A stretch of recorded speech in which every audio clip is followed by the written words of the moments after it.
friends, this video on mechanical properties of fluids part 4 is brought to you by examfear.com. No more fear from exam. Please make sure that you have watched all the videos from part 1 to 3 before going ahead with part 4. Let us study what is Pascal's law. It states that if pressure is applied to uniform fluids that are confined, the fluids will then transmit that same pressure in all directions at the same rate. That means Pascal's law, as I told you, Pascal's law is strictly applicable only for uniform fluids. Now, when I say uniform fluids, I mean fluids which are uniform throughout. For example, let us say water.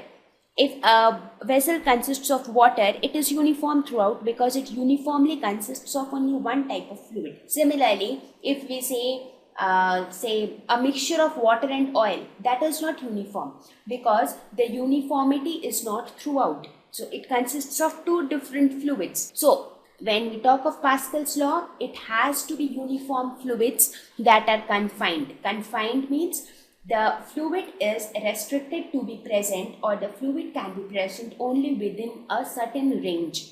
That means it is not that the fluid can spread infinitely to any place. It has to be restricted within a region in space. So if you apply pressure to uniform fluids which are confined within a region, the fluids will then transmit that pressure equally in all directions. It will transmit the pressure in all directions at the same rate. Let us look at this example. Let us suppose we have a balloon which is filled with water. You would have used this water balloons during some festivals like Holi, right? So let us suppose you have this balloon which is filled with water. What happens if you press it hard with your leg against a wall? You see that the shape of this balloon changes. Why is it so? Because when you apply a force on this balloon, basically a pressure is getting exerted on this water. Now this water, which is a fluid here, is uniform. So the first condition is fulfilled. It is a uniform fluid. It is confined. That means the water is confined within this balloon. The water cannot spread outside the balloon. That means the water is restricted within a region in space, and that region is defined by the balloon. So the second condition is also fulfilled. Now you applied a pressure. This pressure is transmitted equally in all directions. What happened inside the balloon? If you see, you applied a pressure in this direction. That is, the force is applied in this direction.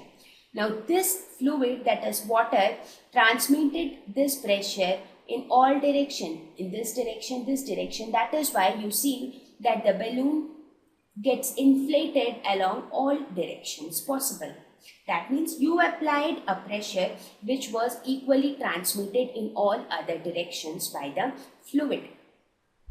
Now let us take yet another example. Let us suppose we have a vessel of this sort, a circular kind of a vessel which is filled with water. So this is filled with water.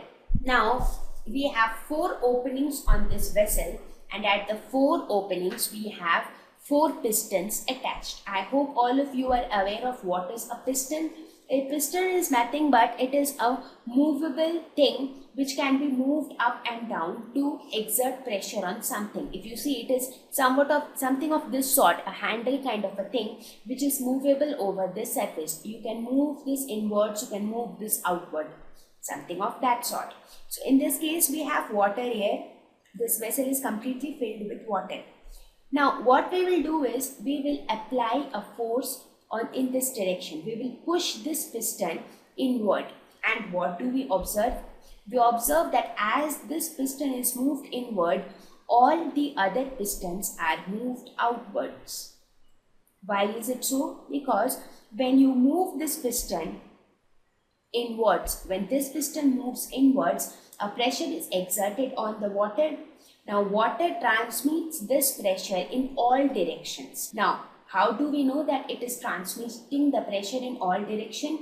Because all these 3 pistons, which are in 3 different directions, are moved. That means this piston moves because water exerts a pressure in this direction. Similarly, this piston moves because water exerts a pressure in this direction, and similarly for the third one, that means the water is exerting pressure in all different directions. So this also proves the Pascal's law. That means when you apply a pressure on a uniform fluid that is confined, the fluid will transmit that pressure in all directions and at the same rate. At the same rate, when I say, I mean that all these pistons move out at the same speed. That means the pressure which is exerted at the same rate. Now let us have a quick review of the Pascal's law.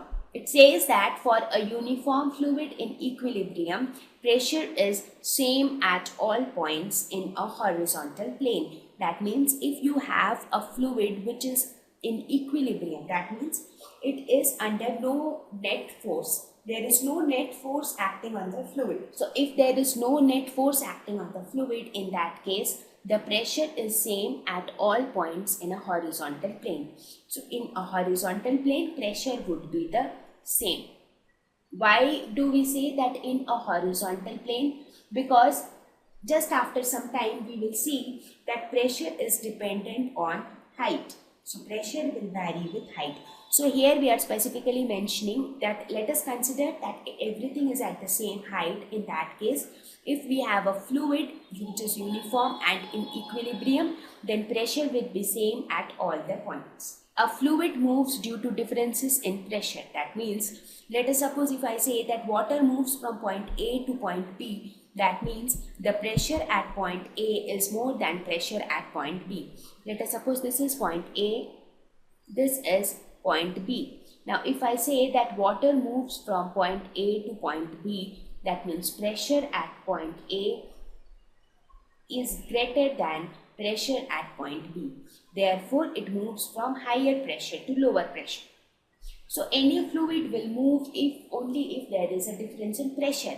If both the pressure PA, that is the pressure at point A, is equal to the pressure at point B, then this fluid will not at all move. So the fluid will be at rest. So we can see that both these points prove each other correct. In the first point we see that if the pressure is same at all the points, then the fluid is in equilibrium. That means the fluid doesn't move. So in the second point we say that the fluid moves only if there is a difference in pressure. You can take the example of the blowing of the wind to understand Pascal's law.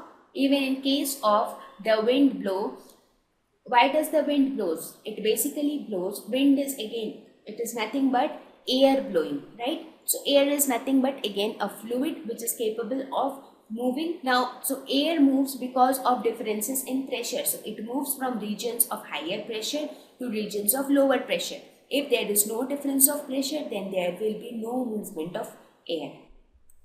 Thank you. Please visit examfear.com to watch free educational videos, try free online tests, get the best quality study materials, study from the best tutors and mentors, and much more. Thank you once again.